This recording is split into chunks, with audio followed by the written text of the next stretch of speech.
Hello everyone and welcome back to A Whole World of Love. I am Era of Love. Today's video I'll be talking about why I don't like your new favorite song. Today we're talking about the song Prisoner by Miley Cyrus and Dua Lipa. This was Miley's single off of her new album Plastic Hearts. Miley really dug into her personal experience, but wasn't really able to contextualize that based on what society is experiencing right now as a whole. In the book Writing Better Lyrics by Pattison describes a metaphor as a collision between ideas that don't belong together. They go on to say a metaphor must be literally false. The metaphor itself goes by textbook. It makes sense.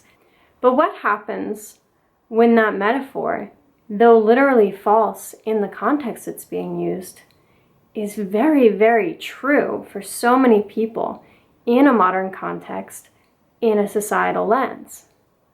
What happens when popular music and what is mainstream is striking a nerve with an issue that goes undiscussed in the present times? What happens when the metaphors we're using to describe experiences that everyone can have are making direct comparisons to experiences that disproportionately affect people of color? This is where I get uncomfortable and see a problem with this metaphor being used in the era of mass incarceration. My main criticism that I'm going to present is that the song Prisoner and its creators are profiting off of sensationalizing a very real and in many cases traumatic experience for millions of Black, Indigenous, Hispanic, and poor people in the supposed United States of America.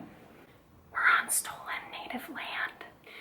The song also serves to trivialize this experience by comparing it directly to relationship issues void of state violence. And finally, it serves to continue the normalization of and desensitization to the prison industrial complex. Angela Davis, in Are Prisons Obsolete, has this to say: even amongst those who must regrettably accept prison sentences, especially young people, as an ordinary dimension of community life, it's hardly acceptable to engage in serious public discussions about prison life or radical alternatives to prison. It is as if prison were an inevitable fact of life, like birth and death. I find this to be so powerful because in the same way that at the time Miley felt like a prisoner to that experience of leaving a relationship that didn't feel right and saying, enough is enough, I'm not going to go back. That felt impossible to her at the time, and then later she was able to come to the conclusion that actually it was possible not only to remove herself from that situation, but to cut ties with the voices in her own mind that said things like, that's not possible.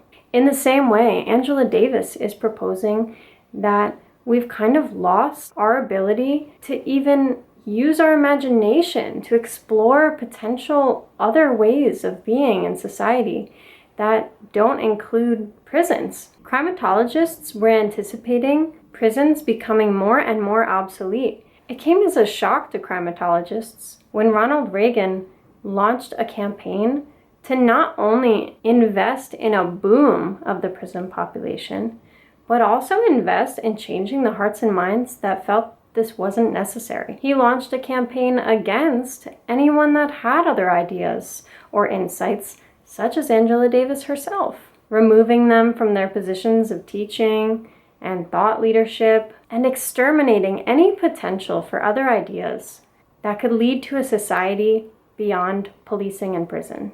In an article on artprize.org entitled "How Can You Be an Artist and Not Reflect the Times?", Nicole Carruth explores the concept of truthful art, art reflecting the times, and art interwoven with activism.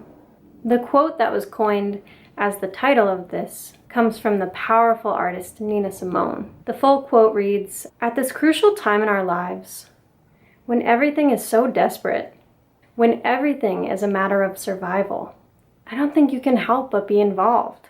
How can you be an artist and not reflect the times?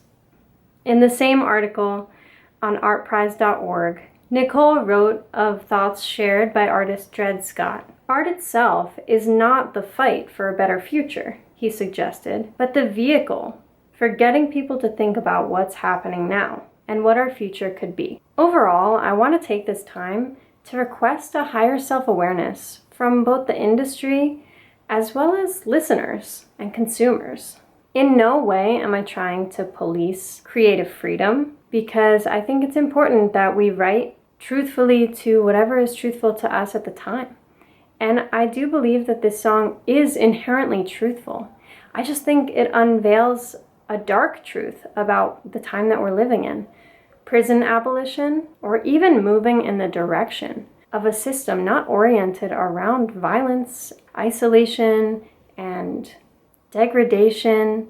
This conversation is considered taboo still. Even amongst people on the left or in liberal spheres, a lot of the conversation boils down to languaging critiques. So in no way am I trying to create that type of conversation at all.